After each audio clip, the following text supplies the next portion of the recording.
Senhoras e senhores, o evangelho deste domingo de hoje é tirado do Evangelho segundo São João, capítulo 4. Naquele tempo havia um oficial do rei, cujo filho estava doente em Cafarnaum. Tendo ouvido que Jesus voltara da Judeia para a Galileia, foi ter com ele e pediu-lhe que viesse à sua casa e curasse seu filho que estava à morte. Disse-lhe então Jesus: se não vedes milagres e prodígios, não credes. O oficial do rei respondeu: Senhor, vinde antes que o meu filho morra. Disse-lhe Jesus: vai, teu filho vive. Acreditou o homem na palavra de Jesus e partiu. Quando ele já ia para casa, vieram-lhe ao encontro seus criados e deram-lhe a notícia de que o seu filho vivia. Perguntou-lhes então a hora em que o doente se achara melhor. Responderam-lhe: ontem pela 7ª, a febre o deixou. Reconheceu logo o pai ter sido aquela mesma hora em que Jesus lhe dissera: teu filho vive. E ele acreditou e toda a sua família. Podem sentar-se.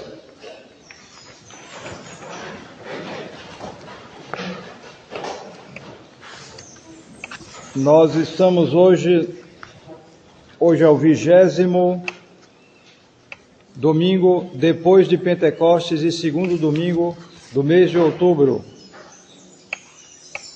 Amanhã, dia 11 de outubro, é a festa da maternidade da Santíssima Virgem Maria, festa de 2ª classe. No dia 12 de outubro, então, é a festa de Nossa Senhora Aparecida, festa de 1ª classe, é feriado, e então a missa aqui será às 8 horas da manhã. A missa aqui no mosteiro, portanto, na terça-feira, dia 12 de outubro, festa de Nossa Senhora Aparecida, será às 8 horas da manhã. Dia 13 de outubro, a festa de Santo Eduardo, rei da Inglaterra, confessor, festa de 3ª classe, bem como é o aniversário do grande milagre do sol em Fátima, aniversário da última aparição de Nossa Senhora de Fátima em Portugal em 1917. Dia 14 de outubro é a festa de São Calixto I, Papa e Mártir, festa de 3ª classe. Na sexta-feira, dia 15 de outubro, é a festa de Santa Teresa de Ávila, Virgem da Ordem dos Carmelitas, festa de 3ª classe. Dia 16 é a festa de Santa Edviges, viúva, festa de 3ª classe. O próximo domingo será o 21º domingo depois de Pentecostes e 3º domingo de outubro. Lembrando que, em continuação do mês do Rosário, logo depois da missa, nós rezaremos o terço diante do Santíssimo exposto. Também gostaríamos de fazer um pedido com relação ao nosso altar-mor, porque depois de muitos anos estamos começando a parte de acabamentos da igreja e começamos, é claro, pela parte mais importante, que é o altar-mor, e então queremos fazer o melhor possível dentro de nossas possibilidades, mas mesmo com toda a economia, os valores são altos, né?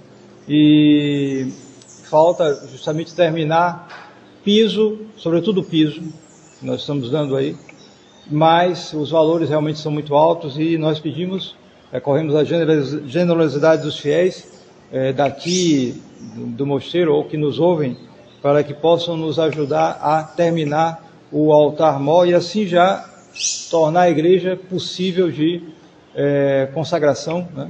E então ela poderia então receber inclusive o Santíssimo Sacramento. Em nome do Pai, e do Filho, e do Espírito Santo. Amém. 20º domingo depois de Pentecostes, então nós nos aproximamos do final do ano litúrgico. Já estamos no mês de outubro, o tempo passa rápido. E este é o tema da epístola de São Paulo aos Efésios. Aliás, estando relacionado de certo modo também ao milagre que é narrado no Evangelho segundo São João. Por sinal, é a primeira vez no ano litúrgico onde se utiliza o Evangelho segundo São João, que é o último Evangelho.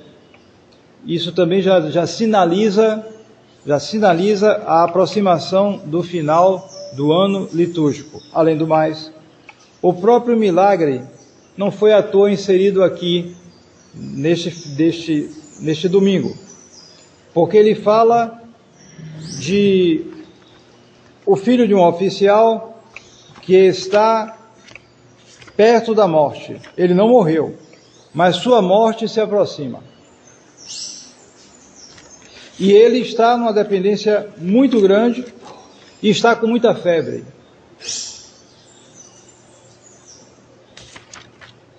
De tal maneira que ele não pode se dirigir a nosso Senhor Jesus Cristo. É necessário que o próprio Pai venha pedir a nosso Senhor que vá e cure o seu filho, porque ele está para morrer. Então isso nós já vemos, já sinaliza o final do ano litúrgico e também o fim do mundo, porque sabemos que o final do ano litúrgico, a igreja se vale muito do tema do fim do mundo, porque sempre esse tema importantíssimo, o nosso fim, o término das coisas aqui nesse mundo, para que nós não nos apeguemos a este mundo. Não se pode apegar a algo que termina. Todo apego absoluto a algo que termina é uma insensatez, é um desvio, simplesmente. Então a igreja insiste nisso e por isso coloca esses temas. E na epístola aos Efésios, São Paulo fala: tende cuidado em andar com circunspecção, não como insensatos, e sim como prudentes. Aproveitai o tempo. Se traduz também, redimir o tempo. Porque os dias são maus. Então, pois que o fim se aproxima, é claro, o fim do mundo se aproxima cada vez mais de nós à medida que as gerações passam. Nós não sabemos quando, mas sabemos que se aproxima, e isso já é suficiente.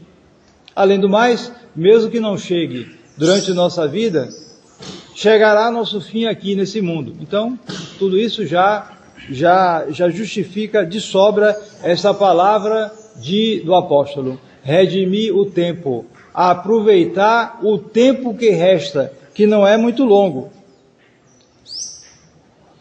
E por isso, assim pois, não sejais imprudentes, mas aplicai-vos a conhecer qual seja a vontade de Deus. Exatamente esta deve ser a nossa grande preocupação nesse mundo, porque as pessoas não querem saber disso e querem fazer sua vontade, só isso.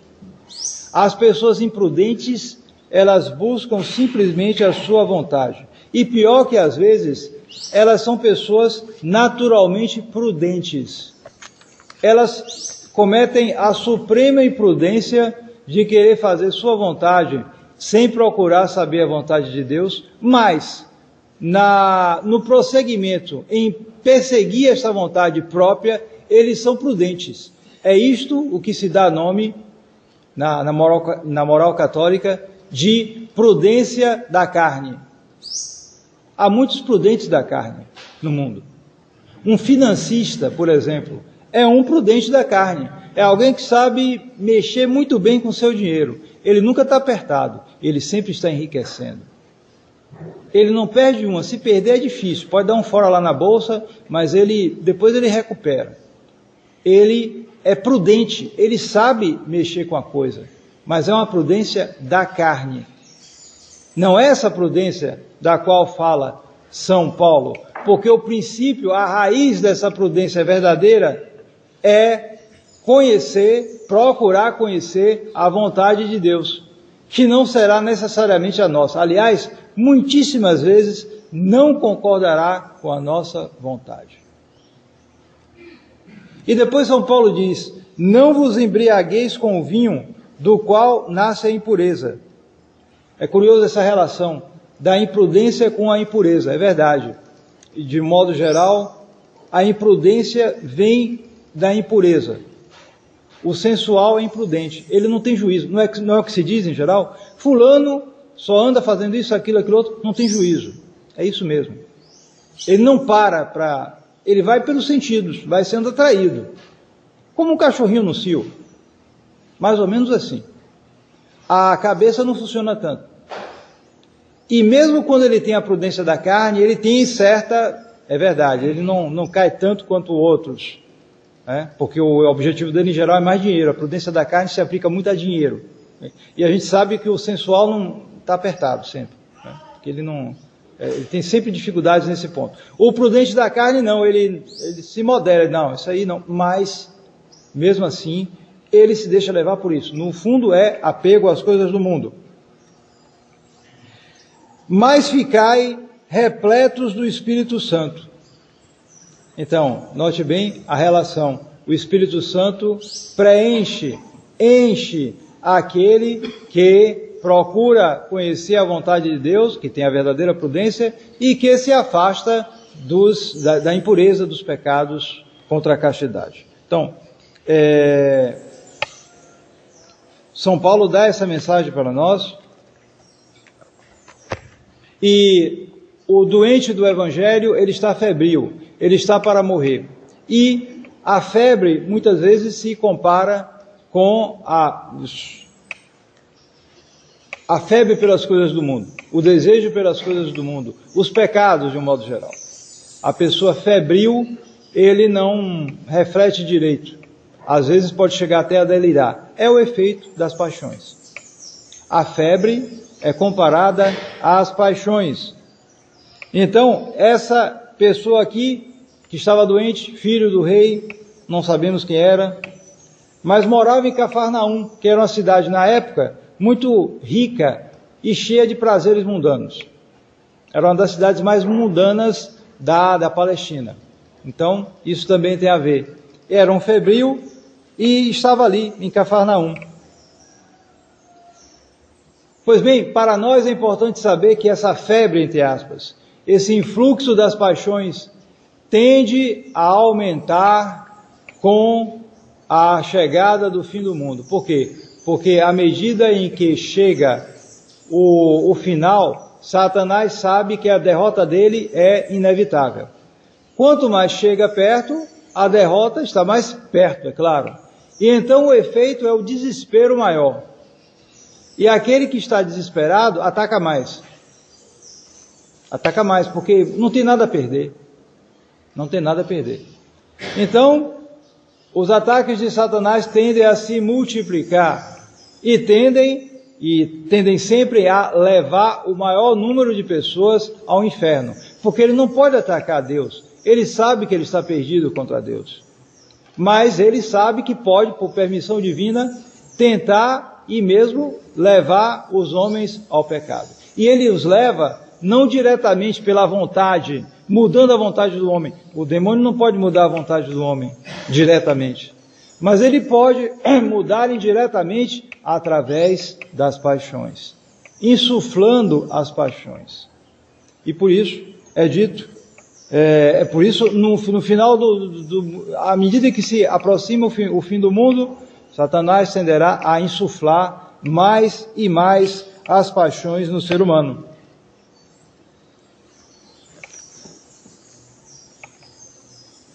Além disso, podemos considerar no Evangelho a importância, a providência de Deus manifestada por meio das enfermidades. Porque esta é uma dificuldade em que, justamente, os passionais, os que se entregaram mais às paixões, têm mais dificuldade, que é a de enfrentar quando a vida começa a declinar, ou mesmo antes. Está aí o exemplo da epidemia, levando muita gente jovem, às vezes, ou que não tão velha. Então, de qualquer modo, velho ou novo, quando as enfermidades atravessam o caminho, aquele que teve uma vida mundana tem mais dificuldades e tende ao desespero, à tristeza, à depressão, etc, etc. Então, temos que ver, um pouco considerar o papel das enfermidades das doenças em geral, dos sofrimentos em geral na nossa vida. O primeiro ponto é esse: as enfermidades manifestam, mostram o domínio soberano de Deus, inclusive sobre nossa vida e saúde. Os seres humanos, eles querem controlar sua saúde, sua vida. Ele tende a isso. Individualmente tendem a isso. E vão de maneira tão insensata que hoje eles nem conseguem isso. É o Estado que acaba dominando e impondo normas à saúde deles.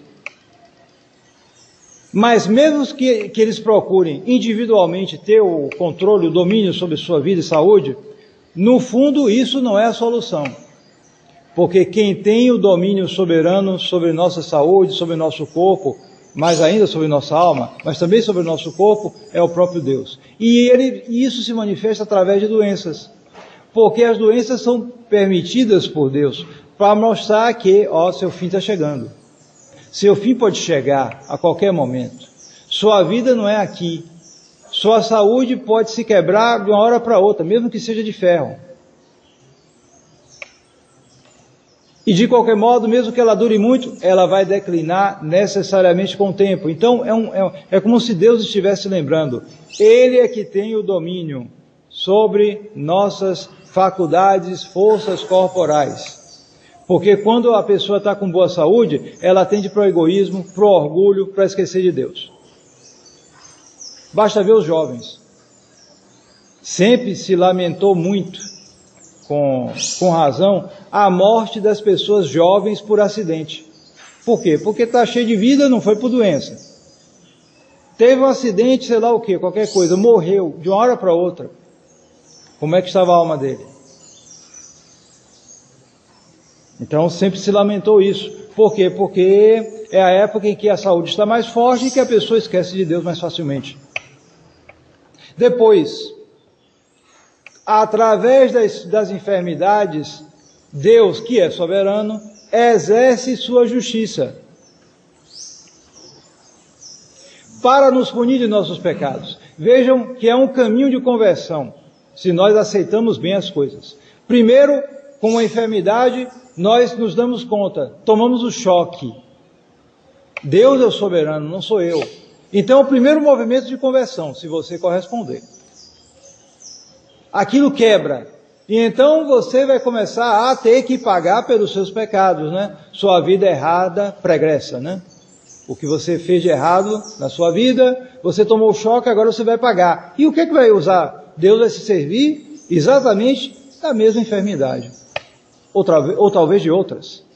São instrumentos para punição de nossa vida passada, das coisas que nós fizemos e às vezes nem mais nos lembramos. Por quê? Porque talvez eu tenha ido para o confessionário, fiz uma confissão honesta, que não foi mentirosa, é verdade, foi válida, recebeu a absolvição, mas eu sem refletir, não me dei conta que há uma dívida para pagar.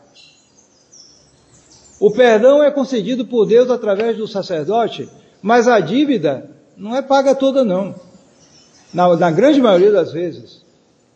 E então vai se pagar exatamente com isso. Um dos meios principais é esse. Além disso,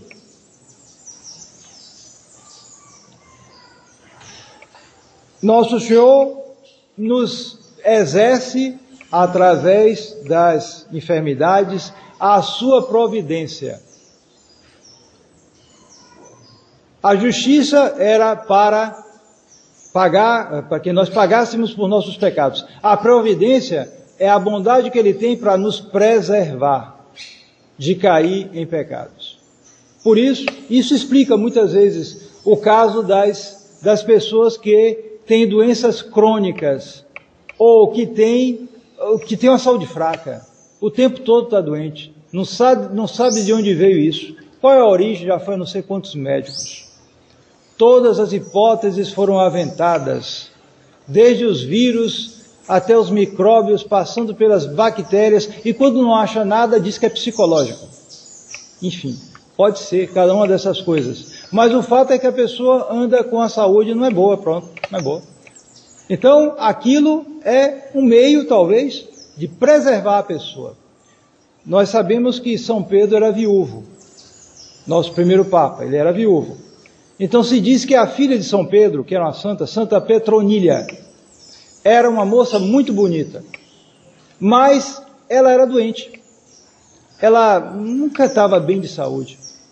E então eu penso que era o próprio São Pedro que dizia que não, é porque se ela tiver uma saúde boa, podia ter muita tentação, podia entrar numa vida errada porque ela é muito bonita.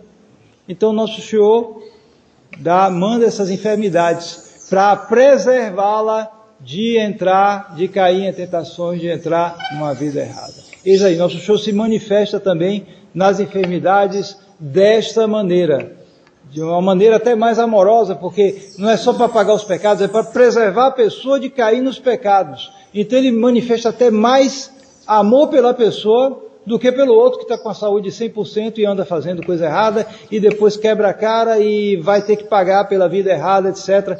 Não, no caso da outra pessoa que foi doentinho, tudo olhado pelos outros até com compaixão, com pena, coitado, esse aí não teve alguma coisa errada que ele fez, não sei, não, às vezes é Nosso Senhor que o ama mais.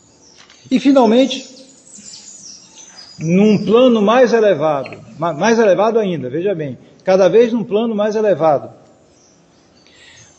para nos levar à santidade, nos tornando conformes a Nosso Senhor Jesus Cristo crucificado. Porque essa é o objetivo, a finalidade de nossa marcha aqui nesse mundo.